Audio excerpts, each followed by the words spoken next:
ഒരിക്കൽ കൂടി ഈ ആരാധനയിലേക്ക് സ്വാഗതം ചെയ്യുന്നു. ഈ ആരാധന കേൾക്കുന്നവരും മറ്റുള്ളവരെ കേൾപ്പിക്കുന്നവരും അനുഗ്രഹിക്കപ്പെടട്ടെ എന്ന് പ്രാർത്ഥിക്കുന്നു. നമുക്ക് ദൈവത്തെ ആരാധിക്കാം. ദൈവം ആത്മാവാകുന്നവനെ നമസ്കരിക്കുന്നവർ ആത്മാവിലും സത്യത്തിലും നമസ്കരിക്കണം. നമ്മുടെ പിതാവായ ദൈവത്തിങ്കൽ നിന്നും കർത്താവായ യേശുക്രിസ്തുവിങ്കൽ നിന്നും നിങ്ങൾക്ക് കൃപയും സമാധാനം ഉണ്ടാകട്ടെ. ഇത് യഹോവ ഉണ്ടാക്കിയ ദിവസം, ഇന്ന് നാം സന്തോഷിച്ച് ആനന്ദിക്കാം. കർത്താവേ, ഞങ്ങളുടെ അധരങ്ങളെ തുറക്കണമേ, എന്നാൽ ഞങ്ങളുടെ വായ് നിന്റെ സ്തുതിയെ വർണ്ണിക്കും. പിതാവിനും പുത്രനും പരിശുദ്ധാത്മാവിനും മഹത്വം ഉണ്ടാകട്ടെ, ആദിയെങ്കിലും എപ്പോഴും എന്നേക്കുമുള്ള പ്രകാരം തന്നെ. ആമേൻ. നമുക്ക് പ്രാർത്ഥിക്കാം. സർവശക്തനായ ദൈവമേ, നിനക്ക് സകല ഹൃദയങ്ങളും തുറന്നിരിക്കുന്നവയും സകല ആഗ്രഹങ്ങളും അറിയപ്പെട്ടവയും നിന്നെ രഹസ്യങ്ങളൊന്നും മറവല്ലാത്തതുമാകുന്നുവല്ലോ. ഞങ്ങൾ നിന്നെ പൂർണ്ണമായി സ്നേഹിപ്പാനും നിന്റെ പരിശുദ്ധാമത്യോഗ്യമായി മഹത്വപ്പെടുത്തുവാനും നിന്റെ പരിശുദ്ധാത്മാവിന്റെ നിശ്വാസത്താൽ ഞങ്ങളുടെ ഹൃദയങ്ങളെ, നിലവുകളെ ഞങ്ങളുടെ കർത്താവായ യേശുക്രിസ്തു മൂലം വെളിപ്പാക്കണമേ. ആമേൻ.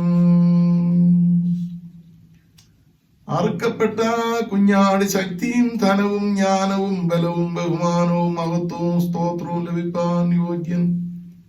കുഞ്ഞാടിന് മഹത്വം ഉണ്ടാകട്ടെ. സിംഹാസനത്തിലിരിക്കുന്നവനും കുഞ്ഞാടിനും സ്തോത്രവും ബഹുമാനവും മഹത്വവും ബലവും എന്നേക്കും ഉണ്ടാകട്ടെ. കുഞ്ഞാടിന് മഹത്വം ഉണ്ടാകട്ടെ. അറുക്കപ്പെട്ടവനെ, നീ നിന്റെ രക്തം കൊണ്ട് സർവഗോത്രത്തിലും ഭാഷയിലും വംശത്തിലും ജാതിയിലും നിന്നുള്ളവരെ ദൈവത്തിനായി വിലക്ക് വാങ്ങി. നീ യോഗ്യൻ. കുഞ്ഞാടിന് മഹത്വം ഉണ്ടാകട്ടെ. രക്ഷ എന്നുള്ളത് സിംഹാസനത്തിലിരിക്കുന്നവനായ നമ്മുടെ ദൈവത്തിന്റെയും കുഞ്ഞാടിന്റെയും ദാനം. ആമേൻ. നമ്മുടെ ദൈവത്തിന് എന്നേക്കും സ്തുതിയും മഹത്വവും ജ്ഞാനവും സ്തോത്രവും ബഹുമാനവും ശക്തിയും ബലവും. ആമേൻ. നമ്മുടെ കർത്താവായ യേശുക്രിസ്തു അരുളി ചെയ്തത് ഇസ്രായേലേ കേൾക്ക. നമ്മുടെ ദൈവമായ കർത്താവാകുന്നു. നിന്റെ ദൈവമായ കർത്താവിനെ നീ പൂർണ്ണ ഹൃദയത്തോടും പൂർണ്ണാത്മാവോടും പൂർണ്ണ മനസ്സോടും പൂർണ്ണ ശക്തിയോടും കൂടെ സ്നേഹിക്കേണ്ടതാകുന്നു. ഇതാകുന്നു ഒന്നാമത്തെ കൽപ്പന. രണ്ടാമത്തതിനോട് സമം, അതായത് നിന്റെ കൂട്ടുകാരൻ നിന്നെ പോലെ തന്നെ സ്നേഹിക്കണം. ഇവയിൽ വലുതായി വേറെ കൽപ്പനയുമില്ല. ഈ രണ്ട് കൽപ്പനകളിൽ സകലനായ പ്രമാണവും പ്രവാചകന്മാരും അടങ്ങിയിരിക്കുന്നു. കർത്താവേ, ഞങ്ങളോട് കരുണയുണ്ടായി ഈ കൽപ്പനയെ കാപ്പാൻ ഞങ്ങളുടെ ഹൃദയങ്ങളെ വണക്കണമേ. നമുക്ക് പാപമില്ല എന്ന് നാം പറയുന്നുവെങ്കിൽ നമ്മെ തന്നെ വഞ്ചിക്കുന്നു. സത്യം നമ്മിലില്ലാതെയായി നമ്മുടെ പാപങ്ങളേറ്റു പറയുന്നുവെങ്കിൽ ദൈവം നമ്മോട് പാപങ്ങളെ ക്ഷമിച്ച് സകല അനീതിയും പോക്കി നമ്മെ ശുദ്ധീകരിപ്പാൻ തക്കവണ്ണം വിശ്വസ്തനും നീതിമാനുമാകുന്നുവെന്ന് തിരുവെഴുത്ത് നമ്മെ പഠിപ്പിക്കുന്നു. നമ്മുടെ പാപങ്ങളെ കുറിച്ച് നേരായും താല്പര്യമായും മാനസാന്തരപ്പെട്ട് നമ്മുടെ കൂട്ടുകാരോടും പ്രിയവും സ്നേഹവുമായിരുന്നു ദൈവത്തിന്റെ കൽപ്പനകൾ അനുസരിച്ചുകൊണ്ടും മേലാൽ അവന്റെ വിശുദ്ധ വഴികൾ കൂടെ നടന്നുകൊണ്ടും പുതിയ ജീവിതം നയിക്കുവാൻ നിശ്ചയിച്ചിരിക്കുന്ന നമ്മൾ നമ്മുടെ കർത്താവായ യേശുക്രിസ്തു മൂലം അവനോട് പുതുതായി നിരപ്പാക്കപ്പെടേണ്ടതിന് സർവശക്തനായ ദൈവത്തോട് താഴ്മയായി നമ്മുടെ പാപങ്ങളെ ഏറ്റുപറവിൻ. നമുക്ക് പ്രാർത്ഥിക്കാം. സ്വർഗസ്ഥ പിതാവേ, ഞങ്ങൾ നിനക്ക് ഞങ്ങളുടെ ആൾക്കാർക്കും വിരോധമായി പാപം ചെയ്തിരിക്കുന്നതെന്ന് ഏറ്റു പറയുന്നു. ഞങ്ങൾ പ്രകാശത്തിലല്ല ഇരുട്ടിലത്തിലെ നടന്നിരിക്കുന്നത്. ഞങ്ങൾ കർത്താവിനെ നാം ഉച്ചരിക്കുന്നെങ്കിലും ഞങ്ങൾ അരിഞ്ഞിട്ടാകുന്നിട്ടില്ല. ഞങ്ങളോട് കരുണയുണ്ടാകണമേ. യേശുക്രിസ്തുവിന്റെ ഞങ്ങളുടെ സകല പാപങ്ങളും ഞങ്ങളോട് ക്ഷമിക്കണമേ. നിന്റെ പരിശുദ്ധാത്മാവിനാ ഞങ്ങളെ വെടിപ്പാക്കണമേ. ഞങ്ങളെ മനോസാക്ഷികൾ ഉണർത്തണമേ. മറ്റുള്ളവരോട് ഹൃദയപൂർവ്വം ക്ഷമിപ്പാൻ തക്ക പ്രാപ്തി ഞങ്ങൾക്ക് നൽകണമേ. നിന്റെ നാമത്തിന്റെ മഹത്വത്തിനായി ജീവന്റെ പുതുക്കത്തിൽ ഞാൻ നിന്നെ സേവിപ്പാൻ ഞങ്ങൾ കൃപ നൽകണമെന്ന് ഞങ്ങളുടെ കർത്താവായ യേശുക്രിസ്തു മൂലം ഞങ്ങൾ അപേക്ഷിക്കുന്നു. ആമേൻ. സത്യമായി ക്രിസ്തുവിൽ കൂടെ തങ്കലേക്ക് തിരിയുന്ന എല്ലാവരോടുമുള്ള ദൈവത്തിന്റെ കൃപാമൊഴി കേൾപ്പിൻ. അധ്വാനിക്കുന്നവരും ഭാരം ചുമക്കുന്നവരുമായുള്ളവരെ എല്ലാവരും എന്റെ അടുക്കൽ വരുവിൻ, ഞാൻ നിങ്ങളെ ആശ്വസിപ്പിക്കും. തന്റെ ഏകജാതനായ പുത്രൻ വിശ്വസിക്കുന്ന ഏവനും നശിച്ചു പോകാൻ നിത്യജീവൻ പ്രാപിക്കേണ്ടതിന് ദൈവം നൽകുവാൻ തക്കോണ ലോകത്തെ സ്നേഹിച്ചു. ക്രിസ്തേശു പാപികളെ രക്ഷിപ്പാൻ ലോകത്തിൽ വന്നു എന്നുള്ളത് വിശ്വാസവും എല്ലാവരും അംഗീകരിപ്പാൻ യോഗ്യമായ വചനം തന്നെ.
മനഃപൂർവമായ മാനസാന്തരത്തോടും സത്യവിശ്വാസത്തോടും തങ്ങളിലേക്ക് തിരികെയും തങ്ങളുടെ സഹോദരോട് ക്ഷമിക്കുകയും ചെയ്യുന്ന എല്ലാവർക്കും പാവചനം നൽകുമെന്ന് തന്റെ മഹാകരുണയാൽ വാഗ്ദത്തം ചെയ്തിരിക്കുന്ന സ്വർഗസ്ഥ പിതാവായ സർവശക്തിയുള്ള ദൈവം നമ്മുടെ കർത്താവായ യേശുക്രിസ്തു മൂലം നമ്മോട് കരുണയുണ്ടായി നമ്മുടെ സകല പാവങ്ങളും ക്ഷമിച്ച് അവയിൽ നമ്മെ വിടുവിച്ച് സകല നന്മയിലും ഉറപ്പിച്ച് ബലപ്പെടുത്തി നമ്മെ നിത്യജീവങ്ങളിലേക്ക് പ്രവേശിപ്പിക്കട്ടെ.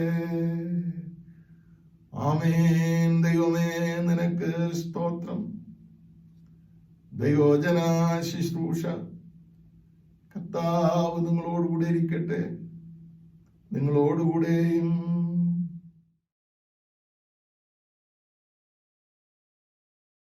Ezekiel chapter 33, 1-9.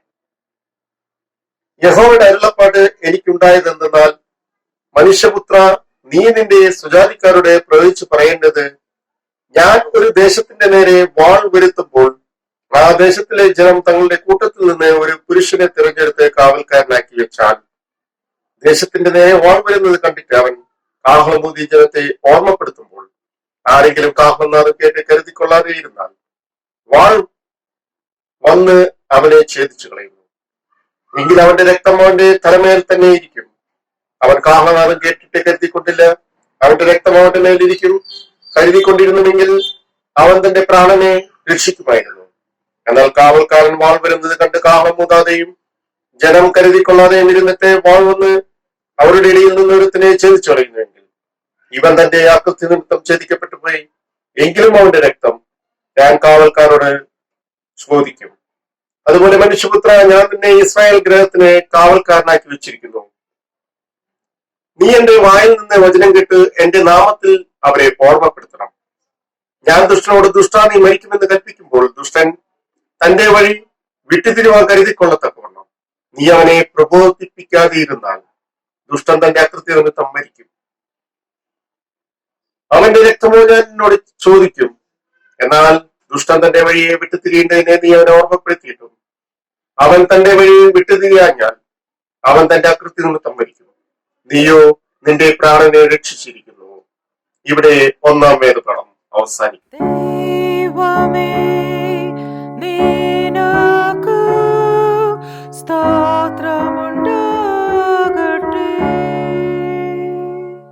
ഈ വിശുദ്ധ ദിവസത്തേക്കായി നിശ്ചയിച്ചിരിക്കുന്ന സങ്കീർത്തനം 99-ാം സങ്കീർത്തനം, സാം 99.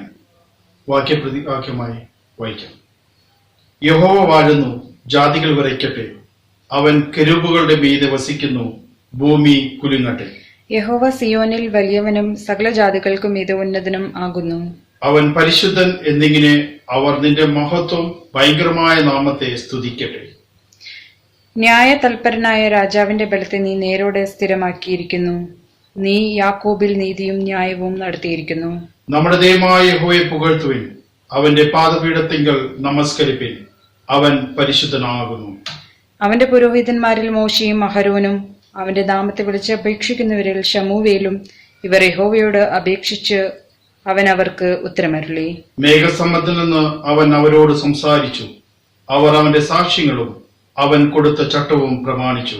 ഞങ്ങളുടെ ദൈവമായ യഹോവേ, നീ അവർക്ക് ഉത്തരമരുളി. നീ അവർക്ക് ക്ഷമ കാണിക്കുന്ന ദൈവവും അവരുടെ പ്രവൃത്തികൾക്ക് പ്രതികാരകനും ആയിരുന്നു. നമ്മുടെ ദൈവമായ യഹോവയെ പുകഴ്ത്തുവിൻ, അവന്റെ വിശുദ്ധ പർവ്വതത്തിൽ നമസ്കരിപ്പിൻ. നമ്മുടെ ദൈവമായ യഹോവ പരിശുദ്ധനല്ലോ.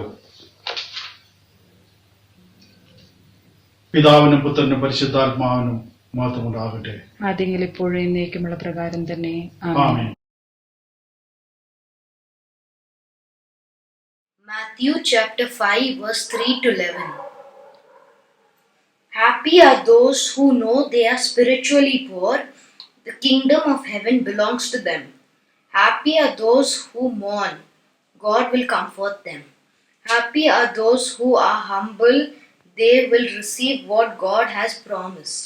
Happy are those whose greatest desire is to do what God requires. God will satisfy them fully. Happy are those who are merciful to others. God will be merciful to them. Happy are those who are pure in heart. They will see God. Happy are those who work for peace. God will call them His children. Happy are those who are persecuted because they do what God requires. The kingdom of heaven belongs to them. Happy are those when people insult you and persecute you and tell you all sorts of evil lies because because you are my follower. ഇന്നത്തേക്ക് നിശ്ചയിച്ചിരിക്കുന്ന രണ്ടാം വേദഭാഗം അപ്പോസ്തലനായ പൗലോസ് തീമോഥെയോസിന് എഴുതിയ 1-ാം ലേഖനം 3-ാം അധ്യായം 1 മുതൽ 13 വരെയുള്ള ദൈവവചനം കേൾപ്പിൻ. 1 തിമോത്തി chapter 3 verses 1 to 13. ഒരുവൻ അധ്യക്ഷസ്ഥാനം കാംക്ഷിക്കുന്നു എങ്കിൽ നല്ല വേല ആഗ്രഹിക്കുന്നു എന്നുള്ളത് വിശ്വാസയോഗ്യമാകുന്നു. എന്നാൽ അധ്യക്ഷൻ നിരുപവാദ്യനായി ഏകഭാര്യയുടെ ഭർത്താവും നിർമ്മതനും ജിതേന്ദ്രിയനും സുശീലനും അതിഥിപ്രിയനും ഉപദേശിപ്പാൻ സമർത്ഥനും ആയിരിക്കണം. മദ്യപ്രിയനും തല്ലുകാരനും അരുത്. ശാന്തനും കലയിക്കാത്തവനും ദ്രവ്യാഗ്രഹമില്ലാത്തവനും സ്വന്തം കുടുംബത്തെ നന്നായി ഭരിക്കുന്നവനും മക്കളെ പൂർണ്ണ ഗൗരവത്തോടെ അനുസരണത്തിൽ പാലിക്കുന്നവനുമായിരിക്കണം. സ്വന്തം കുടുംബത്തെ ഭരിപ്പാൻ അറിയാത്തവൻ ദൈവസഭയെ എങ്ങനെ പരിപാലിക്കും? നിഗളിച്ചിട്ട് പിശാചിനുമെന്ന ശിക്ഷാവിധിയിൽ അകപ്പെടാതിരുപ്പാൻ പുതിയ ശിഷ്യനും അരുത്. നിന്ദയിലും പിശാചിന്റെ കെണിയിലും കുടുങ്ങാതിരുപ്പാൻ പുറമേയുള്ളവരോട് നല്ല സാക്ഷ്യം പ്രാപിച്ചവനും ആയിരിക്കണം. അവണ്ണം ശുശ്രൂഷകന്മാർ ഘനശാലികളായിരിക്കണം. ഇരുവാക്കുകാരും മദ്യപന്മാരും ദുർലോഭമോഹികളും അരുത്. അവർ വിശ്വാസത്തിന്റെ മർമ്മം സുത്ത മനസാക്ഷിയിൽ വച്ചു കൊള്ളുന്നവർ ആയിരിക്കണം. അവരെ ആദ്യം പരീക്ഷിക്കണം. അനിത്യരായി കണ്ടാൽ അവർ ശുശ്രൂഷ ഏൽക്കട്ടെ. അവണ്ണം സ്ത്രീകളും ഘനശാലികളായി ഏഷണി പറയാതെ നിർമ്മതരും എല്ലാറ്റിലും വിശ്വസ്തമാരുമായിരിക്കണം. ശുശ്രൂഷകന്മാർ ഏക ഭാര്യയുള്ള ഭർത്താക്കന്മാരും മക്കളെയും സ്വന്തം കുടുംബത്തെയും നന്നായി ഭരിക്കുന്നവരും ആയിരിക്കണം. നന്നായി ശുശ്രൂഷ ചെയ്തിട്ടുള്ളവർ തങ്ങൾക്ക് നല്ല നിലയും ക്രിസ്തു യേശുവിലുള്ള വിശ്വാസത്തിൽ വളരെ പ്രഗൽഭ്യവും സമ്പാദിക്കുന്നു. ഇവിടെ ലേഖനപാഠം അവസാനിച്ചു.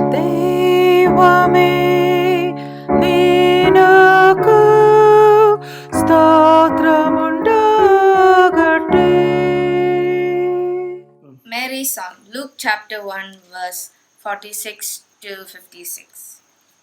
And Mary said, My soul glorifies the Lord, and my spirit rejoices in God my Saviour, for he has been mindful for the humble state of his servant.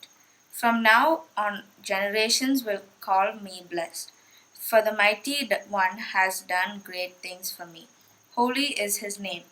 His mercy extends to those who fear him from generation to generation.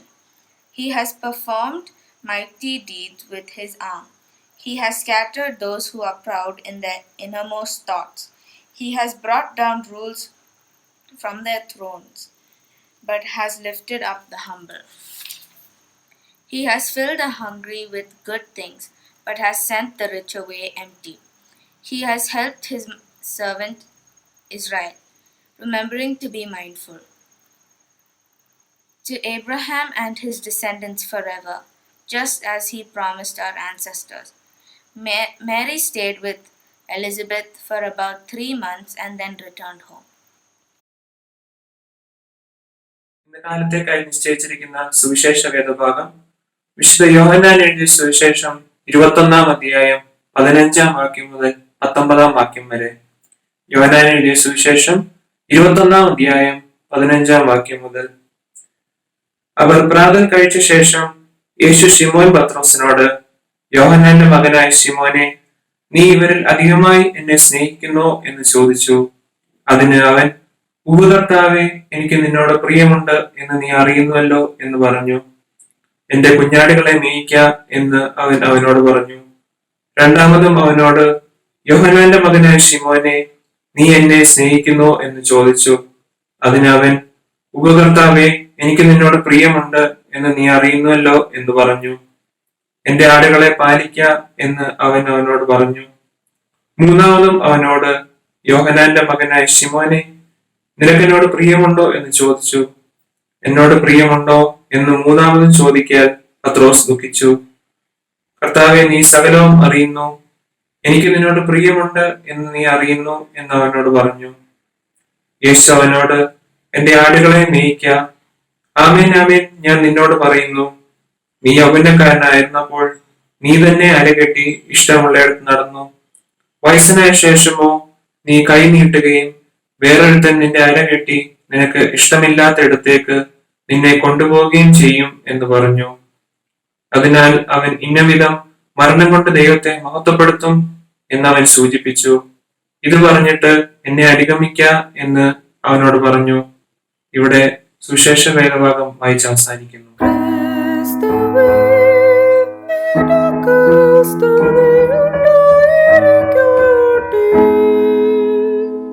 ഇന്നത്തേക്കുള്ള പ്രത്യേക പ്രാർത്ഥന. Birthdays and special prayers and also thanksgiving. Birthdays Lissy Dinesh, Rebecca Reuben, Sasha Suman, Manju Liz John. പ്രിയപ്പെട്ടവരെ, ദൈവത്തിന്റെ കരത്തിൽ കൊടുക്കാം. ദൈവമായ കർത്താവേ, ഞങ്ങൾക്ക് നൽകിയിരിക്കുന്ന ആയുസ്സിനായി ഞങ്ങൾ ദൈവത്തിന് സ്തോത്രം പറയുന്നു. സങ്കീർണമായ വേദനകളും പ്രശ്നങ്ങളും രോഗങ്ങളും പകർച്ചവ്യാധികളുമുള്ള ലോകത്തിൽ സർവശക്തിയുള്ള ദൈവം ഞങ്ങളുടെ ആയുസ്സിനെ വർദ്ധിപ്പിച്ച് സൗഖ്യത്തോടുകൂടി കാത്തിരിക്കുന്ന കൃപയ്ക്കായി ദൈവത്തെ സ്തുതിക്കുന്നു. ദൈവം ആയുസ്സിൽ നന്മകൾ നൽകി ഒരു വർഷം കൂടെ നീട്ടിക്കൊടുത്ത പ്രിയപ്പെട്ടവരെ അങ്ങ് അനുഗ്രഹിക്കുകയും ആസ്വദിക്കുകയും ചെയ്യണമേ. അവരുടെ ജീവിതം അനുഗ്രഹിക്കപ്പെട്ടവരായി തീരുവാൻ അങ്ങ് സഹായിക്കണമേ എന്ന് പ്രാർത്ഥിക്കുന്നു. ദീർഘായുസും കൃപയും കൊണ്ട് അങ്ങ് പുഷ്ടിപ്പെടുത്തണമേ എന്ന് പ്രാർത്ഥിക്കുന്നു. പ്രത്യാൽ റിജോയെയും നിഖിലെയും ദൈവം അവർക്ക് നൽകിയ പൈതൽ നീയെയും സർവശക്തിയുള്ള ദൈവത്തിന്റെ കരത്തിലേക്ക് തരുന്നു. കർത്താവേ, പകർച്ചവ്യാധിയുടെ പിടിയിൽ നിന്ന് അവിടുത്തെ മക്കളെ വിടുവിക്കണമേ എന്ന് പ്രാർത്ഥിക്കുന്നു. പൂർണ്ണമായ സൗഖ്യവും നൽകണമേ എന്ന് പ്രാർത്ഥിക്കുന്നു. കർത്താവേ, റിജോയ്ക്കും നിഖിലയ്ക്കും ചെക്ക് ചെയ്തപ്പോൾ പോസിറ്റീവ് ആണെന്ന് ഞങ്ങൾ അറിയുന്നു. കർത്താവേ, അങ്ങേക്ക് പ്രവർത്തിക്കുവാൻ കഴിയും. ദൈവത്തിന് സ്തോത്രം. മറ്റാവശ്യങ്ങൾ ഇരിക്കുന്നവരെ ഓർക്കുന്നു. ദൈവസേനയിൽ നന്ദി അർപ്പിക്കുന്നവരെ ഞങ്ങൾ പ്രത്യേക ദൈവകരത്തിൽ തരുന്നു. കിടരോഗികളെയും പ്രായം ചെന്നവരെയും ആവശ്യത്തിലിരിക്കുന്നവരെയും സാമ്പത്തികമായി ഞെരുക്കം അനുഭവിക്കുന്നവരെയും ദൈവത്തിന്റെ കരത്തിലേക്ക് തരുന്നു. അങ്ങയിൽ എല്ലാത്തിനും സമാപ്തിയുണ്ട് ഞങ്ങൾ അറിയുന്നു. കുറവുകൾ ക്ഷമിക്കണമേ. യേശുവിന്റെ നാമത്തിൽ ഞങ്ങളുടെ പ്രാർത്ഥന കേൾക്കണമേ. ആമേൻ.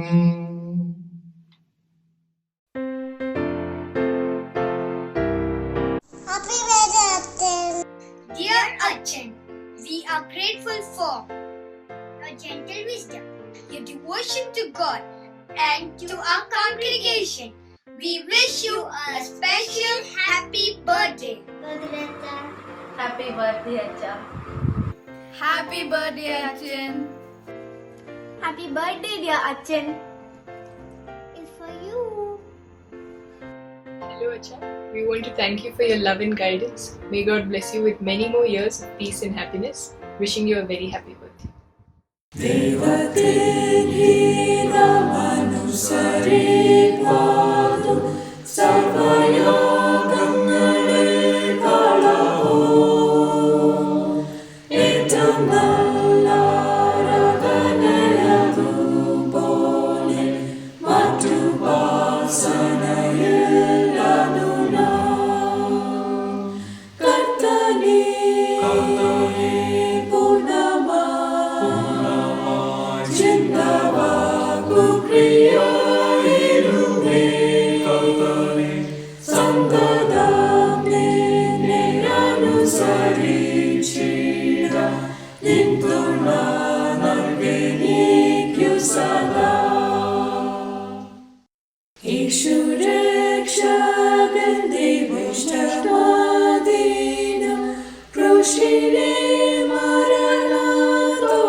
നമുക്ക് പ്രാർത്ഥിക്കാം.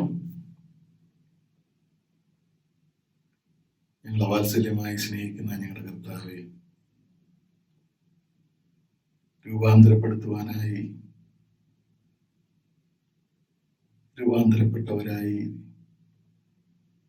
പട്ടത്തമേറ്റിരിക്കുന്നവരെ ദൈവം ഒരുക്കിക്കൊണ്ടിരിക്കുന്ന കൃപയ്ക്കായി ദൈവത്തെ സ്തുതിക്കുന്നു.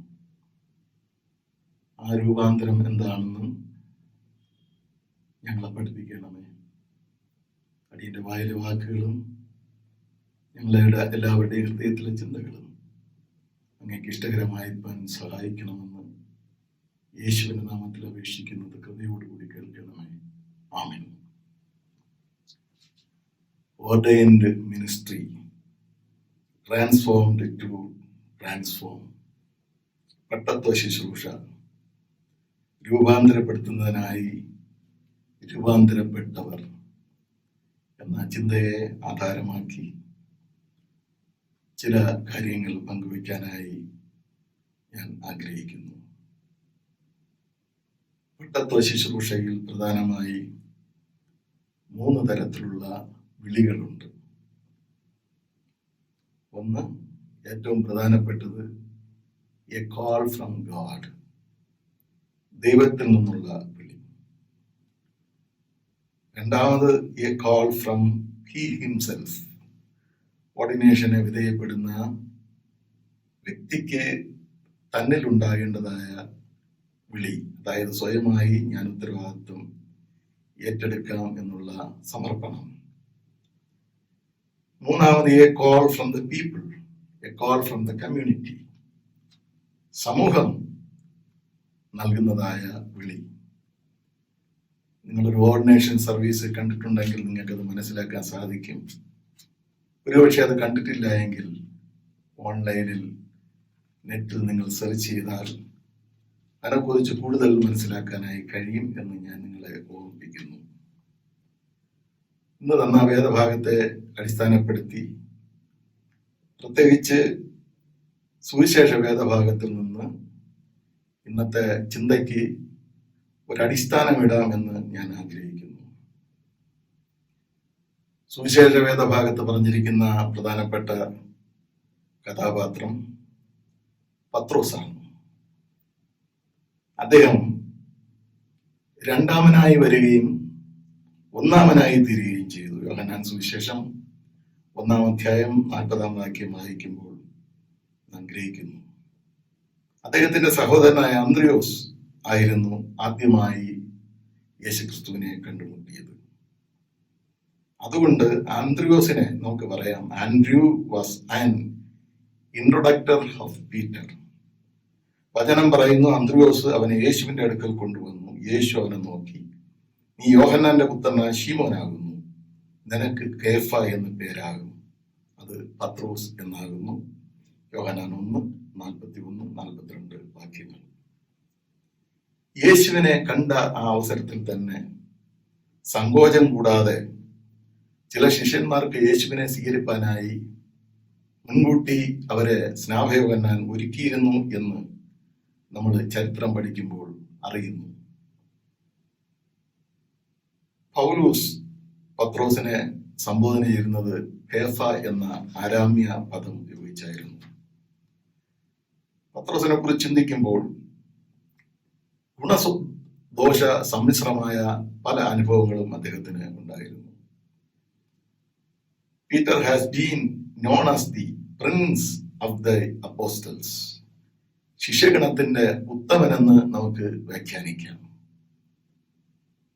യോഹന്നാന്റെ പുത്രൻ, ബത്സേദക്കാരൻ, ഗലീലയുടെ പടിഞ്ഞാറ് ഭാഗത്തുള്ള മീൻപിടുത്തക്കാരൻ, വിവാഹിതൻ, കഫർന്നഹൂമിൽ സ്വന്തം ഭവനമുള്ളവൻ, സെബദി മക്കളായ യാക്കോബും യോഹന്നാനുമായി പാർട്ട്ണർഷിപ്പ് ഉള്ളവൻ, ഗലീലയിൽ അറിയപ്പെട്ട സ്വന്തമായി വള്ളവും വലയും ഉണ്ടായിരുന്ന, ജീവിക്കാൻ സാഹചര്യമുണ്ടായിരുന്ന ഒരു വ്യക്തി അദ്ദേഹമായിരുന്നു പത്രോസ്.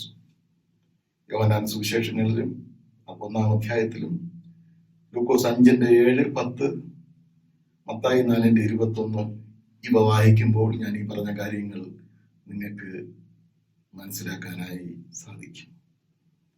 മത്തായി പറയുമ്പോൾ 4:19 കടൽക്കരയിൽ വെച്ച് പിന്നാലെ വരുവിൻ, ഞാൻ നിങ്ങളെ മനുഷ്യരെ പിടിക്കുന്നവരാക്കും എന്ന് പറയുമ്പോൾ തന്നെ അന്ത്രയോസും പത്രോസും പിൻചെന്നു എന്നും, പിന്നീട് മുമ്പോട്ട് പോയപ്പോൾ സബദി മക്കളും യേശുവിന്റെ വിളി കേട്ട് അപ്പനെയും പടകിനെയും വിട്ട് അവൻ അനുഗമിച്ചു എന്നും മത്തായി 4:19 മുതൽ 22 വരെയുള്ള വാക്യങ്ങൾ വായിക്കുമ്പോൾ മനസ്സിലാക്കുന്നു. എന്നാൽ അല്പം വ്യത്യസ്തമായ രീതിയിലാണ് ലൂക്കോസ് രേഖപ്പെടുത്തിയിരിക്കുന്നത്. അദ്ദേഹം ചരിത്രങ്ങളും വസ്തുതകളും കാര്യമായി പഠിച്ച് ചിട്ടപ്പെടുത്തി എഴുതാൻ കഴിവുള്ള ഒരു എഴുത്തുകാരനാണ്. അപ്പോൾ ആ രീതിയിൽ അദ്ദേഹം പത്രോസിന്റെ പ്രവേശനത്തെ കുറിച്ച് രേഖപ്പെടുത്തുന്നുണ്ട് ലൂക്കോസ് സുവിശേഷം 5-ാം അധ്യായം 1 മുതൽ 11 വരെയുള്ള വാക്യങ്ങളിൽ. അതിൻ പ്രകാരം യേശു കടൽ തീരത്ത് വരുന്നു. ചില പടകുകൾ അവിടെ ഉണ്ടായിരുന്നു. പടകുകളെ മാറ്റാൻ ആവശ്യപ്പെടുന്നു. പത്രോസിന്റെ പടകിൽ കയറിയിരിക്കുന്നു, ഉപദേശിക്കുന്നു. ഉപദേശാനന്തരം പത്രോസിനോട് പറയുന്നു ആഴത്തിലേക്ക് വലവീശാൻ. യേശുവിന്റെ ആജ്ഞ അനുസരിച്ച് ആഴത്തിലേക്ക് വലവീശി. പെരുത്ത മീൻകൂട്ടമുണ്ടായി. ശീമോൻ പത്രോസിന്റെ ജീവിതത്തിലും ശിഷ്യന്മാരുടെ ജീവിതത്തിലും ഇതുവരെയും കാണാത്ത ഒരു അനുഭവം കണ്ടപ്പോ അവിടെ നിന്നിരുന്നവർക്കും പത്രോസിനും ഭയമുണ്ടായി. ആ ഭയത്തിൽ പത്രോസ് കവണ് വീണ് ശീമോനോട് പറയുന്നു, ഞാൻ പാപിയായ ഒരു മനുഷ്യനാകൊണ്ട് എന്നെ വിട്ടു പോകണമേ എന്ന്. ഒടുവിലായി യേശു ശീമോനോട് പറയുന്നു, ഭയപ്പെടേണ്ട, ഇന്നു മുതൽ നീ മനുഷ്യനെ പിടിക്കുന്നവനാകും. പിന്നെ സകലവും വിട്ട് യേശുവിനെ അനുഗമിച്ചു എന്ന് നാം ദൈവത്തിന്റെ വചനത്തിൽ നിന്ന് മനസ്സിലാക്കുന്നു. വീണ്ടും പത്രോസിനെ കുറിച്ച് ചിന്തിക്കുമ്പോൾ, he was a disciple closest with Jesus. യേശുക്രിസ്തുവിന്റെ ശിഷ്യന്മാർ 12 ശിഷ്യന്മാരിൽ ഒരു ഇന്നർ സർക്കിൾ ഉണ്ടായിരുന്നു. ഇന്നർ സർക്കിൾ എന്ന് പറയുമ്പോൾ പ്രധാനപ്പെട്ട സംഗതികൾക്ക് സാക്ഷ്യം വഹിച്ചവർ.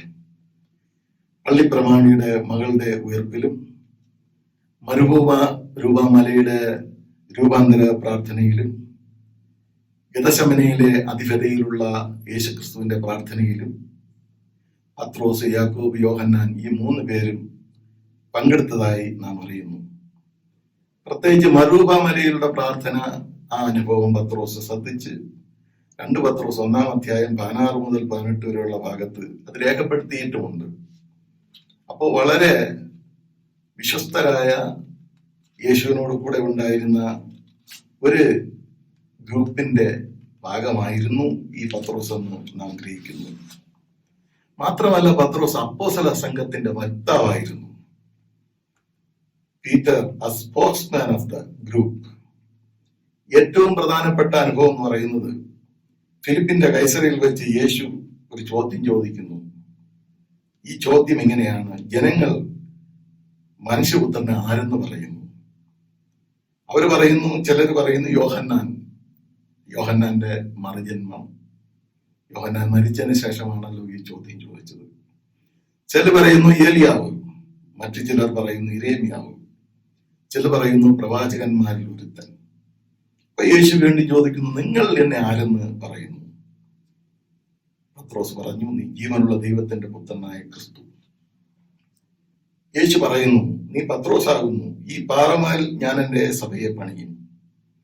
ഈ പാറ പോലുള്ള വിശ്വാസ പ്രഖ്യാപനമാണ് സഭയുടെ താക്കോൽ, ദൈവരാജ്യത്തിന്റെ താക്കോൽ എന്നാണ് നാം വ്യാഖ്യാനിക്കുന്നത്. എന്നാൽ റോമൻ കാത്തലിക് ചിന്തയിൽ പത്രോസാണ് സഭയുടെ താക്കോലെന്നും അല്ലെങ്കിൽ സഭയുടെ അടിസ്ഥാനമെന്നും അവർ വ്യാഖ്യാനിക്കുന്നുണ്ട്. എന്നാൽ അതിനെക്കുറിച്ചുള്ള ശരിയായ ഉത്തരം പത്രോസ് തന്നെ തന്റെ ലേഖനത്തിൽ രേഖപ്പെടുത്തിയിട്ടുണ്ട്. 1 പത്രോസ് 2:1 മുതൽ 8 വരെയുള്ള വാക്യങ്ങൾ വായിക്കുമ്പോൾ യേശുക്രിസ്തു മൂലക്കല്ലായി സഭയെ പണിതിരിക്കുന്നു എന്നുള്ള വ്യക്തത അദ്ദേഹം വരുത്താനായിട്ട് ശ്രമിക്കുന്നു. കൊരിന്ത്യ ലേഖനം വായിക്കുമ്പോഴും 1 കൊരിന്ത്യർ 3-ാം അധ്യായം 11-ാം വാക്യത്തിൽ യേശു എന്ന അടിസ്ഥാനത്തിൽ പണിയുന്നു. അപ്പോൾ പത്രോസ് അതിലൊരു കല്ലാണ്. ഇതിനെക്കുറിച്ച് പൗലോസ് പറയുമ്പോൾ ക്രിസ്തു മൂലക്കല്ലായി നമ്മെ അപ്പോസ്തലന്മാർ പ്രവാചകന്മാർ എന്ന അടിസ്ഥാനത്തിൽ കെട്ടണം വ്യക്തമായി വിശുദ്ധ മന്ദിരമായി ദൈവനിവാസമാകേണ്ടതിന് ആത്മാവിൽ ഒന്നിച്ച് പണിയുന്നു എന്ന് രേഖപ്പെടുത്തിയിരിക്കുന്നു എഫെസ്യർ 2-ാം അധ്യായം 20 മുതൽ 22 വരെയുള്ള വാക്യങ്ങൾ. ആ വിഷയം ഇപ്പോ തർക്ക വിഷയമല്ല എങ്കിൽ തന്നെയും ഞാനത് സൂചിപ്പിച്ചു എന്നേ ഉള്ളൂ. ഞാൻ നേരത്തെ പറഞ്ഞതുപോലെ പത്രോസ് സ്പോക്സ്മാൻ ആണ്. യോഹന്നാന്റെ സുവിശേഷം 6-ാം അധ്യായത്തിൽ യേശുക്രിസ്തു ആലങ്കാരികമായ ഒരു പ്രസംഗം നടത്തുന്നു. ആ പ്രസംഗത്തിന്റെ ഭാഗങ്ങൾ കേട്ടു നിന്ന അനേകർ യേശുവിനെ വിട്ടുപോയി. 12 ശിഷ്യന്മാരല്ലാതെ മറ്റു പല ശിഷ്യന്മാരും യേശുവിനുണ്ടായിരുന്നു. അവര് പറഞ്ഞു ഇത് കഠിനോപദേശമാണ് എന്ന് പറഞ്ഞ് വെറുപെറുത്തു. ഒടുവിലായി യേശു ശ്രദ്ധിച്ചപ്പോൾ 12 ശിഷ്യന്മാർ മാത്രം അവശേഷിച്ചു. അവരോട് ചോദിച്ചു, യോഹന്നാന്റെ സുവിശേഷം 6-ാം അധ്യായം 67-ാം വാക്യത്തിൽ യേശു 12 നിങ്ങൾക്കും പോയിക്കൊള്ളുവാൻ മനസ്സുണ്ടോ എന്ന് ചോദിച്ചപ്പോ പത്രോസ് പറഞ്ഞ മറുപടി, കർത്താവേ, ഞങ്ങൾ ആരുടെ അടുക്കൽ പോകും? നിത്യജീവന്റെ വചനങ്ങൾ നിന്റെ പക്കലുണ്ട്. യോഹന്നാൻ 6:68-ാം വാക്യം. മാത്രമല്ല പത്രോസിന് വല്ലതും ചെയ്യണമെന്നുള്ള താല്പര്യം ഉണ്ടായിരുന്നു. നേരത്തെ ഞാൻ സൂചിപ്പിച്ചതുപോലെ പത്രോസിന്റെ പടകിൽ കയറിയിരുന്ന് പ്രസംഗം നടത്തിയിട്ട് യിരുന്നു ആഴത്തിലേക്ക് വല വീശാനായി ആവശ്യപ്പെട്ടപ്പോൾ നിന്റെ വാക്കിന് ഞാൻ വല ഇറക്കാമെന്ന് പറഞ്ഞു. ഇരുന്നു എങ്കിലും യേശുവിന്റെ വാക്കിന് വലയിറക്കാനായി അവൻ തയ്യാറായി. മലയിലെ പ്രാർത്ഥനയിൽ ആ പ്രാർത്ഥനയുടെ അനുഭവം കണ്ടപ്പോ അവിടെ ഏലിയാവിന്റെയും മോശയുടെയും പ്രത്യക്ഷത മനസ്സിലാക്കിയപ്പോ പത്രോസ് പറയുന്നു, നാം ഇവിടെ ഇരിക്കുന്ന അന്ന് വേണമെങ്കിൽ 3 കുടിലുണ്ടാക്കാം. ഒന്ന് നിനക്കും, ഒന്ന് മോശയ്ക്കും, ഒന്ന് ഏലിയാവിനും. 2 വേദഭാഗങ്ങളിൽ ഞങ്ങൾ കുടിലുണ്ടാക്കാം എന്ന് പറയുമ്പോ അതിനെക്കുറിച്ച് മത്തായി രേഖപ്പെടുത്തിയിരിക്കുന്നത് നിനക്ക് സമ്മതമെങ്കിൽ ഞാൻ 3 കുടിലുണ്ടാക്കാം എന്നുള്ളതാണ്. വല്ലതും ചെയ്യണം, ദൈവത്തിന് വേണ്ടി വല്ലതും ചെയ്യുവാനുള്ള, അനുസരിക്കാനുള്ള താല്പര്യമുള്ള ഒരു വ്യക്തിയായിരുന്നു പത്രോസ് എന്ന് ദൈവവചനത്തിലൂടെ നമുക്ക് ഗ്രഹിക്കാൻ കഴിയും. ഇതുപോലെ ഒരുപാട് തോൽവികളും അദ്ദേഹത്തിന്റെ ജീവിതത്തിൽ ഉണ്ടായിരുന്നു, പരാജയങ്ങളും. മത്തായി സുവിശേഷം 16-ാം അധ്യായം 23-ാം വാക്യം വായിച്ച് നമ്മൾ മനസ്സിലാക്കുമ്പോൾ he was hindrance to the cross, യേശുക്രിസ്തുവിന്റെ ക്രൂശിന്റെ വിരോധിയായിരുന്നു എന്ന് നമുക്ക് വായിച്ചെടുക്കുവാനായി സാധിക്കും. യേശു കൊല്ലപ്പെടുമെന്നും 3-ാം നാൾ ഉയർക്കുമെന്നും ശിഷ്യന്മാരോട് പ്രസ്താവിച്ചു. എന്നാൽ പത്രോസ് യേശുവിനെ മറ്റൊരു സ്ഥലത്തേക്ക് കൂട്ടിക്കൊണ്ടുപോയി നിനക്കങ്ങനെ ഭവിക്കരുതേ എന്ന് ശാസിച്ചു. മത്തായി സുവിശേഷം 16-ാം അധ്യായം 23-ാം വാക്യം. അവനോ തിരിഞ്ഞ് പത്രോസിനോട്, സാത്താനേ, നീ എന്നെ വിട്ടുപോകും, നീ എനിക്ക് ഇടർച്ച, ദൈവത്തിൻ്റെതല്ല നീ മനുഷ്യരുടേതാണ് ചിന്തിക്കുന്നതെന്ന് യേശു അവനോട് പറയുന്നു 24-ാം വാക്യത്തിൽ. എല്ലാവർക്കും വേണ്ടി യേശുവിൽ നിന്ന് അവൻ ശാസന ഏറ്റുവാങ്ങി. മാത്രമല്ല വിശ്വാസത്തിന്റെ ശോധനയിൽ അവൻ മുങ്ങിത്താണവനെന്ന് ദൈവത്തിന്റെ വചനത്തിലൂടെ നമുക്ക് ഗ്രഹിക്കാനായി കഴിയുന്നു. മത്തായി സുവിശേഷം 14-ാം അധ്യായം 28 മുതൽ 33 വരെ എഴുതിയിരിക്കുന്ന വചനങ്ങൾ അനുസരിച്ച് കാറും കോളും നിറഞ്ഞ അന്തരീക്ഷത്തിൽ ശിഷ്യന്മാർ യേശുവിന്റെ അസാന്നിധ്യത്തിൽ പടകിലേക്ക് യാത്ര ചെയ്യുകയായിരുന്നു. യേശു ഒരു നിർജ്ജനപ്രദേശത്ത് പ്രാർത്ഥിച്ചുകൊണ്ടിരിക്കുകയുമായിരുന്നു. പക്ഷെ പെട്ടെന്ന് അന്തരീക്ഷത്തിന് വ്യത്യാസമുണ്ടായി. രാത്രിയിൽ അതിഭയങ്കരമായ കാറ്റിനാൽ അവിടെ പടക് അലഞ്ഞുപോയ ഒരവസ്ഥ, ഭയം നിറഞ്ഞതായ ഒരവസ്ഥ.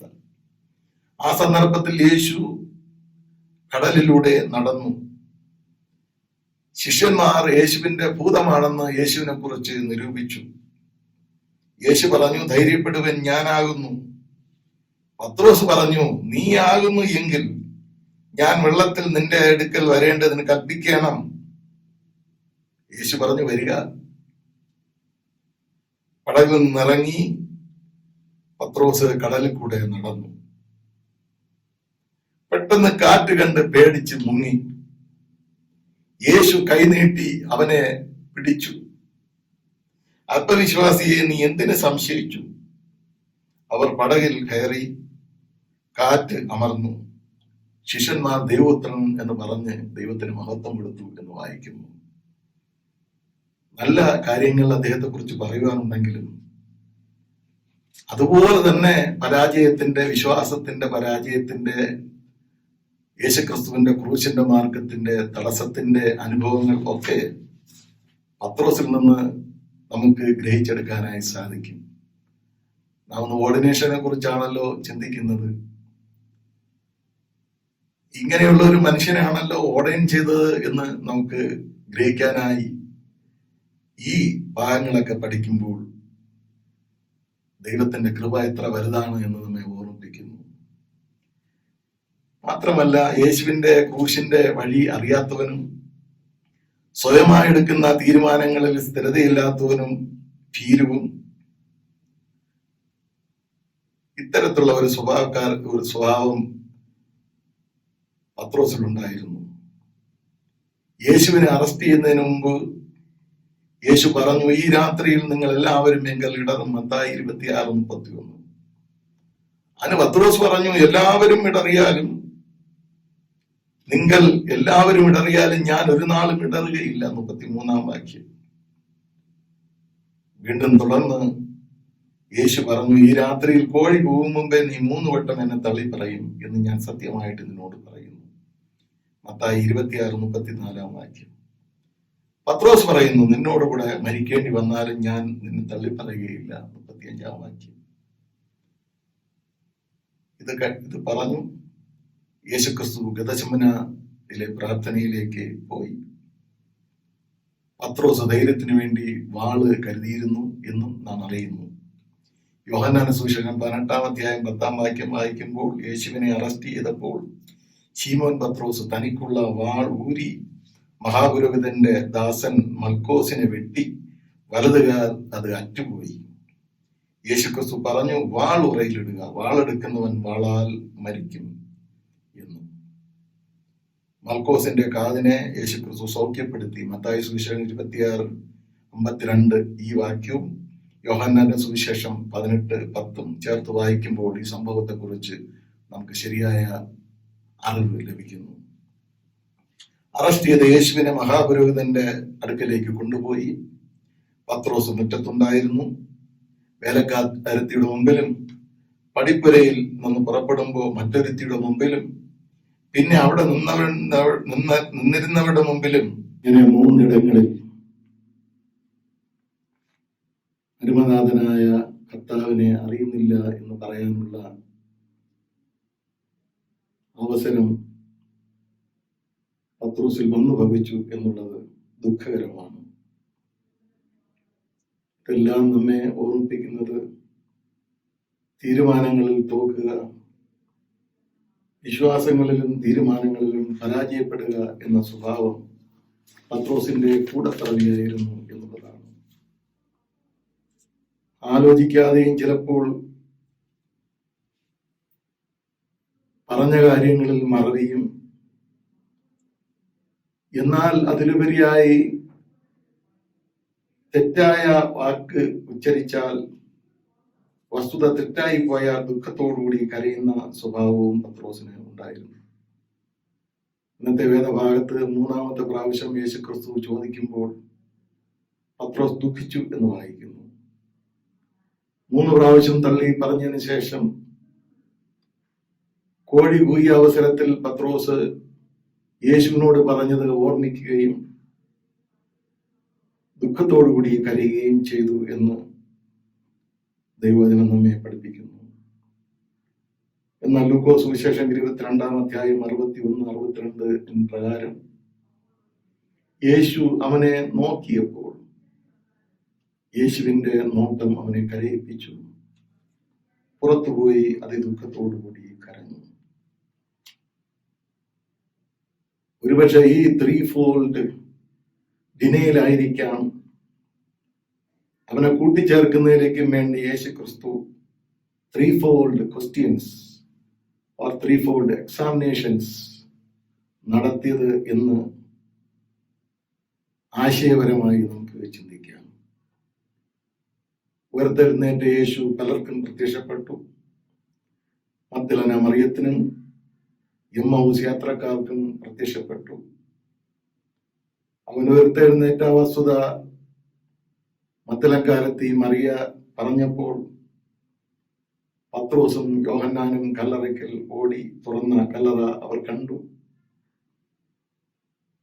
ശിഷ്യന്മാരും ആയി ഒരുമിച്ച് കൂടിയിരുന്ന സമൂഹത്തിന്റെ മധ്യത്തിൽ യെരുശലേമിൽ യേശു പ്രത്യക്ഷപ്പെട്ടു. ദൗത്യത്തെക്കുറിച്ച് ഓർമ്മിപ്പിച്ചു. അതുപോലെ തന്നെ ശിഷ്യന്മാർക്ക് വേറിട്ട് 3 പ്രാവശ്യം പ്രത്യക്ഷപ്പെട്ടു എന്ന് ദൈവത്തിന്റെ വചനം നമ്മെ പഠിപ്പിക്കുന്നു. എന്നിട്ടും പത്രോസിന് ട്രാൻസ്ഫോർമേഷൻ, രൂപാന്തരം ഉണ്ടായില്ല. വേദപുസ്തകം നമ്മെ പഠിപ്പിക്കുന്നു. യോഹന്നാൻ സുവിശേഷം 21-3 ഞാൻ മീൻ പിടിപ്പാൻ പോകുന്നു, ഞങ്ങളും പോരുന്നു എന്ന് മറ്റു ശിഷ്യന്മാർ.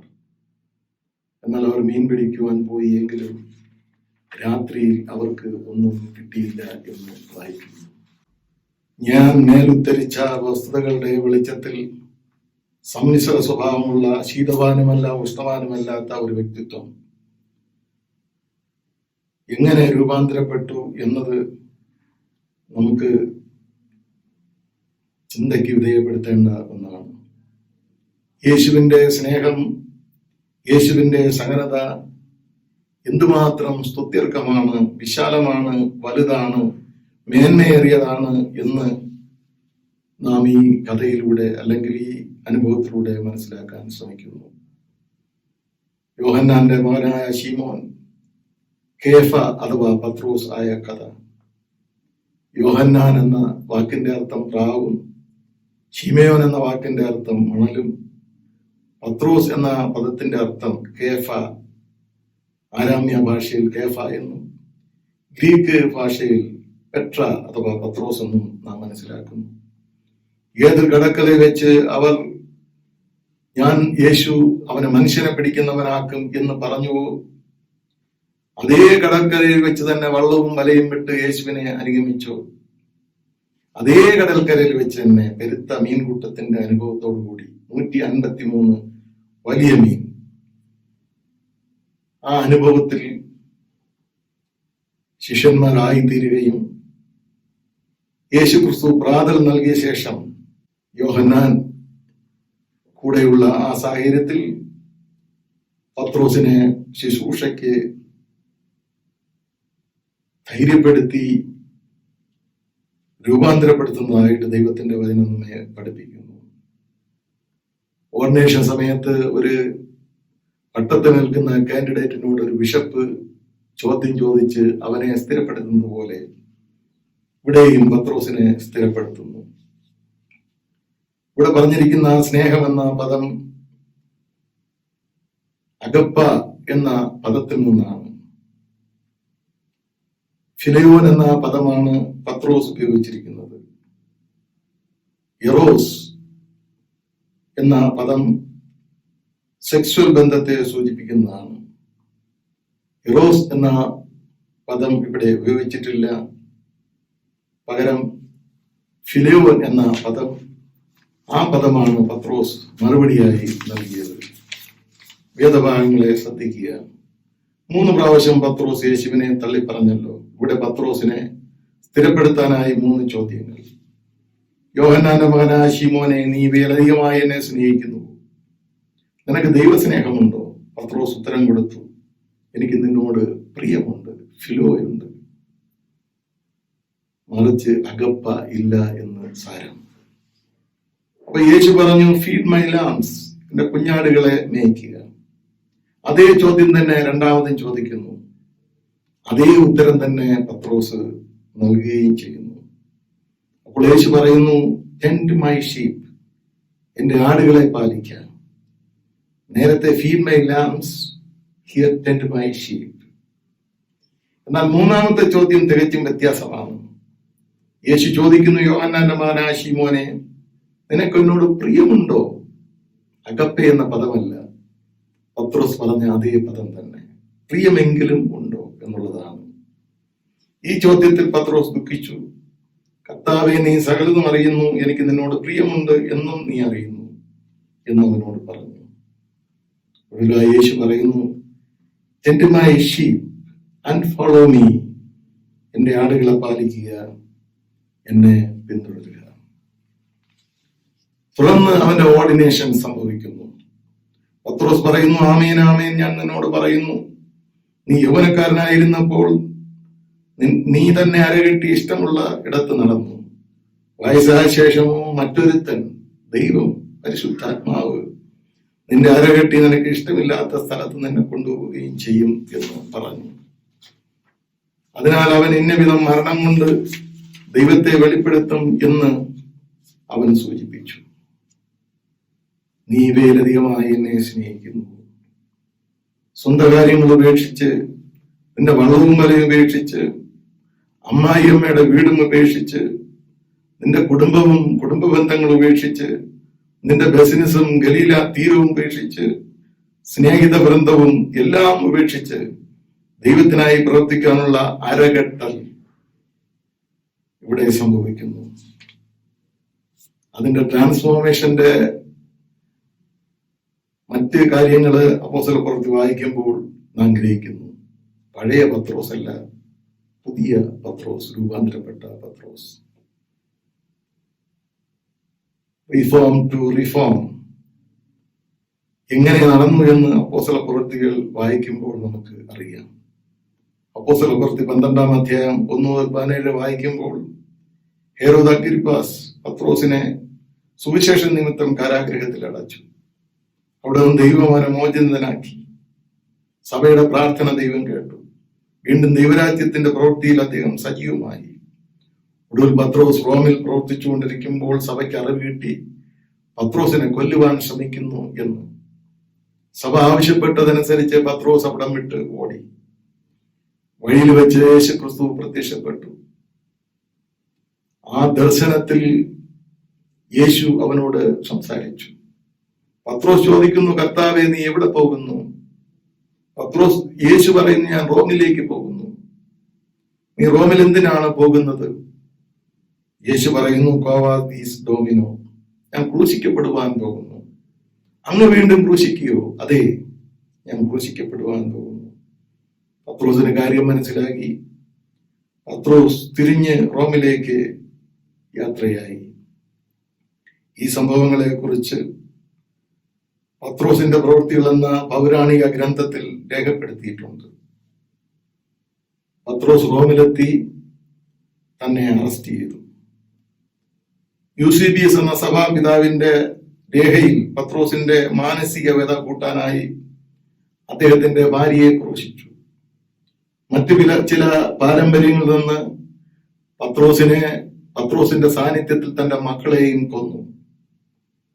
അവസാനം പത്രോസിന്റെ ഊഴം വന്നപ്പോൾ പത്രോസ് പറഞ്ഞു, "കർത്താവിനെ തല നേരായി ക്രൂശിച്ചു, എനിക്കതിന് യോഗ്യതയില്ല, എന്നെ തലകീഴായി ക്രൂശിക്കണം." അതനുസരിച്ച് പത്രോസിനെ തലകീഴായി ക്രൂശിച്ചു. അങ്ങനെ യേശുവിനെ പ്രതി പത്രോസ് തലകീഴായി മരണം വരിച്ചു. സംഭവം കണ്ട ജയിലർ പോലും ക്രിസ്തു വിശ്വാസം സ്വീകരിച്ചു. പട്ടത്വം എന്ന് പറയുന്നത് സ്വന്തം ശക്തി കൊണ്ടും സ്വന്തം കഴിവുകൊണ്ടും സ്വന്തം യുക്തി കൊണ്ടും സ്വന്തം വാക്ചാതുര്യം കൊണ്ടും ചെയ്യുന്ന ഒരു പ്രവൃത്തിയല്ല, ചെയ്യാൻ സാധിക്കുകയില്ല എന്ന് പത്രോസിന്റെ ജീവിതാനുഭവം നമ്മെ പഠിപ്പിക്കുന്നു. ദൈവം തന്നെ നമ്മുടെ അരകെട്ടിയാൽ നമ്മുടെ ഇടയപരിപാലനം ശരിയായ രീതിയിൽ നടക്കും, അതിന് അനുഗ്രഹം ഉണ്ടാകും. ദൈവം തന്നെ നിയന്ത്രിച്ചാൽ, പരിശുദ്ധാത്മാവിന്റെ സഹായം തന്നാൽ, മരണം വരിക്കേണ്ടി വന്നാലും അതിന് നമ്മെ ദൈവം സജ്ജമാക്കും. പാട്ടുകാരൻ പറയുന്നത് പോലെ, "എന്നെ ശക്തനാക്കുന്നവൻ സകലത്തിനും മതിയായവൻ." ഈ ശുശ്രൂഷ എന്തുമാത്രം മഹനീയമായിരിക്കുന്നു എന്ന് ചിന്തിക്കുക. പത്രോസിനെ നമ്മൾ പഠിക്കുമ്പോൾ ഇത് നമ്മുടെ ജീവിതാനുഭവമാണ്. നമ്മുടെ അനുഭവമാണ് ഈ പത്രോസിന്റെ ജീവിതാനുഭവം. നമ്മെ എല്ലാവരെയും ശുശ്രൂഷയ്ക്കായി ശക്തീകരിക്കട്ടെ. പെട്ടത്തെ ശുശ്രൂഷയെ പ്രവർത്തിച്ച എല്ലാവരും ആ ഒരർത്ഥത്തിൽ മഹനീയമായ രീതിയിൽ തങ്ങളിൽ തന്നെ ട്രാൻസ്ഫോം സംഭവിച്ച് മറ്റുള്ളവരെ ട്രാൻസ്ഫോമിലേക്ക് കൊണ്ടുവരുവാൻ, രൂപാന്തരത്തിലേക്ക് കൊണ്ടുവരുവാൻ ദൈവം നമ്മെ രൂപാന്തരപ്പെടുത്തട്ടെ. ആമേൻ. പ്രാർത്ഥിക്കാം. കർത്താവേ, അവിടുത്തെ വിളിക്കായി സ്തോത്രം. പട്ടത്തെ ശുശ്രൂഷ എന്ന മഹനീയ ശുശ്രൂഷയെ ഞങ്ങൾ ഓർക്കുന്നു. രൂപാന്തരുന്നത് അങ്ങാണ്. സമ്മിശ്രമായ ജീവിതാനുഭവങ്ങളാണ് ഒരു വ്യക്തിക്കുള്ളത്. അവന്റെ ബലഹീനതകളെ അനുക്ഷമിക്കുകയും രൂപാന്തരപ്പെടുത്തുകയും അങ്ങ് അരകെട്ടി നിയന്ത്രിക്കുകയും തെറ്റുകളെ ക്ഷമിക്കുകയും ചെയ്യണമേ. ഹൃദയവിശാലതയ്ക്കായി സ്തോത്രം. ലോകം മുഴുവനായി എല്ലാവരെയും അനുഗ്രഹിക്കണമേ. പ്രത്യേകിച്ച് ഈ സിറ്റുവേഷനിൽ കർത്താവെ, ലോകത്തോട് ഞങ്ങളോട് മനസ്സിലാക്കണമേ. യേശുവിന്റെ നാമത്തിൽ ഞങ്ങളുടെ പ്രാർത്ഥന കേൾക്കണമേ. ആമേൻ. സർവശക്തിയുള്ള പിതാവായി ആകാശത്തെയും ഭൂമിയെയും സൃഷ്ടിച്ചവനായ ദൈവത്തിൽ ഞാൻ വിശ്വസിക്കുന്നു. അവൻ്റെ ഏകപുത്രനായ നമ്മുടെ കർത്താവായ യേശു ക്രിസ്തുവിലും ഞാൻ വിശ്വസിക്കുന്നു. ഇവൻ പരിശുദ്ധാത്മാവിനാൽ കന്യകാമറിയയിൽ ഉൽപ്പാദിക്കപ്പെട്ടു, ജനിച്ചു, പൊന്തിയോസ് പിലാത്തോസിന്റെ കീഴിൽ കഷ്ടപ്പെട്ടു, ക്രൂശിക്കപ്പെട്ട് മരിച്ചു, അടക്കപ്പെട്ടു. അവൻ പാതാളത്തിലേക്ക് ഇറങ്ങി, 3-ാം ദിവസം മരിച്ചവരിൽ നിന്ന് പിന്നെ ഉയർത്തെഴുന്നേറ്റു. അവൻ സ്വർഗത്തിലേക്ക് കയറി സർവശക്തിയുള്ള പിതാവായ ദൈവത്തിന്റെ വലത്തുഭാഗത്തിരിക്കുന്നു. അവിടെ നിന്ന് അവൻ ജീവനുള്ളവരെയും മരിച്ചവരെയും ന്യായം വിധിപ്പാൻ വരികയും ചെയ്യും. പരിശുദ്ധാത്മാവിലും ഞാൻ വിശ്വസിക്കുന്നു. വിശുദ്ധ കാതോലിക സഭയിലും വിശുദ്ധന്മാരുടെ സംസർഗത്തിലും പാപമോചനത്തിലും ശരീരത്തിന്റെ പുനരുദ്ധാനത്തെ നിത്യജീവനിലും ഞാൻ വിശ്വസിക്കുന്നു. ആമേൻ.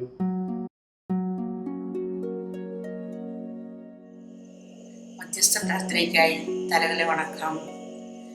ഇന്നതല്ല നാം ദൈവം നമ്മെ നിർത്തിയതാം, നേടിയതല്ല ദൈവമെല്ലാം തന്നതല്ലേ. നടത്തിയ വിധങ്ങൾ ഓർത്തിടുമ്പോൾ നന്ദിയോടെ നാഥനു സ്തുതി പാടിടാം. ഇത്രത്തോളം ജയം തന്ന ദൈവത്തിനു സ്തോത്രം, ഇതുവരെ കരുതിയ രക്ഷകനു സ്തോത്രം. ഇനിയും കൃപ തോന്നി കരുതിടണേ, ഇനിയും നടത്തണേ തിരുഹിതം പോൽ. കാരുണ്യവാനായ നല്ല പിതാവേ, ഞങ്ങളെ കഴിഞ്ഞ ഒരാഴ്ചക്കാലം യഹോവയുടെ ചെറിയ മറവിൽ മറിച്ച് സൂക്ഷിച്ചതിനായിട്ട് ദൈവത്തിന് നന്ദി. COVID-19 എന്ന രോഗം കൂടി വരുമ്പോൾ കർത്താവേ, ഹെൽത്ത് വർക്കേഴ്സിനെ എല്ലാം ഏൽപ്പിച്ച് പ്രാർത്ഥിക്കുന്ന കർത്താവേ, അവരുടെ എല്ലാം സംരക്ഷകനായിട്ട് നീ കൂടിയിരിക്കണമേ എന്ന് പ്രാർത്ഥിക്കുന്നു. നമ്മുടെ സഭയിലെ റിച്ചോ, നിഖില, നിയാമോൾ അസുഖത്തിലായിരിക്കുന്നു. ദൈവമേ, അവരെ വേഗം സൗഖ്യപ്പെടുത്തണം. യഹോവയാണ് ഞങ്ങളുടെ സങ്കേതവും കോട്ടയും, അങ്ങയിൽ ഞങ്ങൾ ആശ്രയം വെക്കുന്നു. വൈദ്യരായിരുന്ന് ആ കുടുംബത്തെ പരിപാലിക്കണം. അതുപോലെ തന്നെ ഗ്രേസി ആന്റി, നിമ്മു ആന്റി, പതി ആന്റി, അവരുടെ എല്ലാവരുടെയും കർത്താവെ പ്രയാസങ്ങളിലും രോഗങ്ങളിലും നീ ബലപ്പെടുത്തണമേ എന്ന് പ്രാർത്ഥിക്കുന്നു. ദൈവമേ, നമ്മുടെ സഭയ്ക്ക് നേതൃത്വം നടത്തി നമ്മുടെ എല്ലാ കാര്യങ്ങളിലും പ്രാർത്ഥിക്കുകയും എപ്പോഴും നമ്മളെ കരുതുകയും ചെയ്യുന്ന അച്ഛനെയും കുടുംബത്തെയും ദൈവം അനുഗ്രഹിക്കണമേ. അതുപോലെ തന്നെ സൺഡേ സ്കൂൾ കുഞ്ഞുങ്ങൾക്കും പ്രത്യേകിച്ച് ഈ വർഷം നല്ല മാർക്കോടുകൂടി പാസ്സായ എല്ലാ കുഞ്ഞുങ്ങളെയും ഓർത്ത് പ്രാർത്ഥിക്കുന്നു. ദൈവമേ, അവരുടെ ഭാവിയിലെ പഠനത്തിലും എല്ലാ കാര്യങ്ങളിലും നീ കൂടെ ഇരുന്ന് ശോഭപൂർണമായി നടത്തണമേ എന്ന് പ്രാർത്ഥിക്കുന്നു. നമ്മുടെ സഭയിലെ ഓരോ കുഞ്ഞുങ്ങളും കുടുംബത്തിനും സഭയ്ക്കും സമൂഹത്തിനും അനുഗ്രഹമാക്കി മാറ്റണമേ. Women's fellowship, youth choir, building committee members, church project, ഇതിനെല്ലാത്തിനുമായിട്ട് പ്രാർത്ഥിക്കുന്നു. ദൈവമേ, എല്ലാ ആവശ്യങ്ങളിലും നീ കൂടെ ഇരിക്കണമേ. മേലിൽ നിന്നുള്ള സമാധാനത്തിന് വേണ്ടിയും നമ്മുടെ ആത്മാക്കളുടെ രക്ഷയ്ക്ക് വേണ്ടിയും നമുക്ക് കർത്താവിനോട് പ്രാർത്ഥിക്കാം. കർത്താവേ, കരുണയുണ്ടാകണമേ. ലോക സമാധാനത്തിന് വേണ്ടിയും ദൈവത്തിന്റെ വിശുദ്ധ സഭയുടെ ക്ഷേമത്തിന് വേണ്ടിയും സകല മനുഷ്യരുടെയും ഐക്യത്തിന് വേണ്ടിയും നമുക്ക് കർത്താവിനോട് പ്രാർത്ഥിക്കാം. കർത്താവേ, കരുണയുണ്ടാകണമേ. സഭാ മേലധ്യക്ഷന്മാർക്ക് വേണ്ടിയും എല്ലാ ശുശ്രൂഷകർക്ക് വേണ്ടിയും വിശേഷാൽ നമ്മുടെ മോഡറേറ്ററിനു വേണ്ടിയും ഉത്തരേന്ത്യ സഭയിലെ മോഡറേറ്റർക്ക് വേണ്ടിയും മാർത്തോമ സഭയുടെ മെത്രാപോലിത്താക്ക് വേണ്ടിയും നമ്മുടെ ബിഷപ്പിന് വേണ്ടിയും അവർ ശുദ്ധ ഹൃദയത്തോടും നല്ല മനസാക്ഷിയോടും കൂടെ ഞങ്ങളുടെ ശുശ്രൂഷയെ നിവർത്തിക്കേണ്ടതിനും നമുക്ക് കർത്താവിനോട് പ്രാർത്ഥിക്കാം. കരുണയുണ്ടാകണമേ. നമ്മുടെ രാജ്യത്തെ എല്ലാ ഭരണകർത്താക്കൾക്ക് വേണ്ടിയും അധികാരത്തിലുള്ള മറ്റെല്ലാവർക്കു വേണ്ടിയും നമ്മുടെ കർത്താവിനോട് പ്രാർത്ഥിക്കാം. കർത്താവേ, കരുണയുണ്ടാകണമേ. രോഗികൾക്കും കഷ്ടപ്പെടുന്നവർക്കും ദുഃഖിതർക്കും മരിക്കാരവർക്കും വേണ്ടി നമ്മുടെ കർത്താവിനോട് പ്രാർത്ഥിക്കാം. കർത്താവേ, കരുണയുണ്ടാകണമേ. അഗതികൾക്കും വിശന്നിരിക്കുന്നവർക്കും അനാഥർക്കും വിധവമാർക്കും പീഡ അനുഭവിക്കുന്നവർക്കും വേണ്ടി നമുക്ക് കർത്താവിനോട് പ്രാർത്ഥിക്കാം. കർത്താവേ, കരുണയുണ്ടാകണമേ. അന്ധകാരത്തിൽ നിന്ന് തന്റെ അത്ഭുത പ്രകാശത്തിലേക്ക് നമ്മെ വിളിച്ചവന്റെ സൽഗുണങ്ങൾ ഘോഷിക്കുവാൻ നമുക്ക് വേണ്ടിയും ക്രിസ്തുവിന്റെ നാമം ഏറ്റുപറയുന്ന ഏവർക്കു വേണ്ടിയും നമുക്ക് കർത്താവിനോട് പ്രാർത്ഥിക്കാം. കർത്താവേ, കരുണയുണ്ടാകണമേ. ഈ ഭൂമിയിൽ ദൈവത്തെ സേവിച്ച് ഇപ്പോൾ വിശ്രമിക്കുന്ന എല്ലാ ദൈവവൃത്യന്മാരോടും കൂടെ തന്റെ അന്തമില്ലാത്ത സന്തോഷത്തിന്റെ പൂർണ്ണതയിലേക്ക് പ്രവേശിക്കുന്നതിനായി നമുക്ക് കർത്താവിനോട് പ്രാർത്ഥിക്കാം. കർത്താവേ, കരുണയുണ്ടാകണമേ. സകല ജ്ഞാനത്തിന്റെയും ഉറവയാകുന്ന ദൈവമേ, ഞങ്ങൾ ചോദിക്കുന്നതിന് മുമ്പേ തന്നെ ഞങ്ങളുടെ ആവശ്യങ്ങൾ നീ ഗ്രഹിച്ചിരിക്കുന്നു. ചോദിക്കുന്നതിലുള്ള ഞങ്ങളുടെ അജ്ഞതയും നീ അറിയുന്നു. ഞങ്ങളുടെ അയോഗ്യത മൂലം പല കാര്യങ്ങളും നിന്നോട് ചോദിക്കുവാൻ ഞങ്ങൾ തുനിയുന്നില്ല. ഞങ്ങളുടെ അന്ധത മൂലം പല ആവശ്യങ്ങളും തിരുമുമ്പാകെ സമർപ്പിക്കുവാൻ കഴിയുന്നതുമില്ല. എന്നാൽ ഞങ്ങളുടെ ബലഹീനതകളിൽ മനസ്സലിവുണ്ടായി ഞങ്ങൾക്ക് ആവശ്യമുള്ളതെല്ലാം ഞങ്ങളുടെ കർത്താവായ യേശു ക്രിസ്തുവിന്റെ യോഗ്യത മൂലം ഞങ്ങൾക്ക് തരുവാൻ ഇഷ്ടമുണ്ടാകണമെന്ന് ഞങ്ങൾ നിന്നോട് അപേക്ഷിക്കുന്നു. ആമേൻ.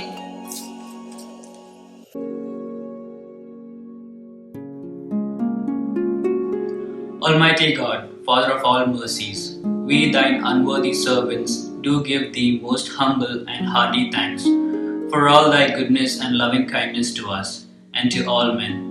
We bless thee for our creation, preservation and all the blessings of this life, but above all for thine inestimable love in the redemption of the world by our Lord Jesus Christ, for the means of grace and for the hope of glory. And we beseech thee, give us that due sense of all thy mercies, that our hearts may be unfeigned, thankful, and that we show forth thy praise, not only with our lips, but in our lives, by giving up ourselves to thy service, and by walking before thee in holiness and righteousness all our days. Through Jesus Christ our Lord, to whom with thee and the Holy Spirit be all honor and glory, world without end. Amen. Greetings to one and all in the precious name of our Lord and Savior, Jesus Christ. First of all, let us thank God for having protected us in this difficult time of COVID, protecting us and our senior citizens especially, and continue to bear Rijo and family who have recently tested positive for their fast and healthy recovery. I urge you to pray continuously to heal the land, because of which a lot of people are affected. Our project is affected. Livelihoods are at stake. Kindly continue to pray in earnest. Any of you wishing to offer to the Lord are free to do so through the electronic media. If any of your seniors are finding it difficult or challenging to do the technical way, they can as well go the old school way or get in touch with Achan or me for help. Congratulations to all the students who have passed their 10th and 12th in flying colors, and all the very best to the students who have just begun their new academic year under the new pattern. All the very best to you. Offerings can be made not only by cash but also by kind or like work of your hands, or the produce in your kitchen garden, terrace garden, whatever. Kindly connect with Achan or me to make the offerings. Last but not the least, if any of you are in need or in need of support whatsoever, please do reach out at the earliest immediately to someone near you. as one of our family reached out, and we were more than happy to help them out. Thank you. See you next week. God bless. സ്വർഗസ്ഥനായ ഞങ്ങളുടെ പിതാവേ, തിരുനാമം വിസ്തീരിക്കപ്പെടണമേ, തിരുരാജ്യം വരയണമേ, തിരുവിഷ്ടം സ്വർഗത്തെ പോലെ ഭൂമിയിലും ആകണമേ. ഞങ്ങൾക്ക് ആവശ്യമുള്ള ആഹാരം തരയണമേ. ഞങ്ങളുടെ കടക്കാരോട് ക്ഷമിക്കുന്നവർ ഞങ്ങളുടെ പാവങ്ങളോട് ക്ഷമിക്കണമേ. ഞങ്ങളെ പരീക്ഷയെ കിടത്താൻ സർവോഷം ഇരിക്കണമേ. രാജ്യവും ശക്തിയും മഹത്വവും എന്നേക്കും അങ്ങേക്കുള്ളതല്ലോ. ആമേൻ. വിശ്വാസത്തോടുകൂടി നമുക്ക് ആശീർവാദം കൈക്കൊള്ളാം. സകല ബുദ്ധിയെയും കവിയുന്ന ദൈവസമാധാനം നമ്മുടെ ഹൃദയങ്ങളെയും നിലവിളെയും ക്രിസ്തേഷനുകൾ കാക്കട്ടെ. ഇങ്ങനെ പിതാവും പുത്രനും പരിശുദ്ധാത്മാവുമായുള്ള സർവശക്തനായ ദൈവത്തിന്റെ അനുഗ്രഹം നമ്മുടെ ഇടയിൽ ഉണ്ടായി നാം എല്ലാവരോടും കാലാവസാനം കൂടാതെ ഉണ്ടായിരിക്കുമാറാകട്ടെ. ആമേൻ.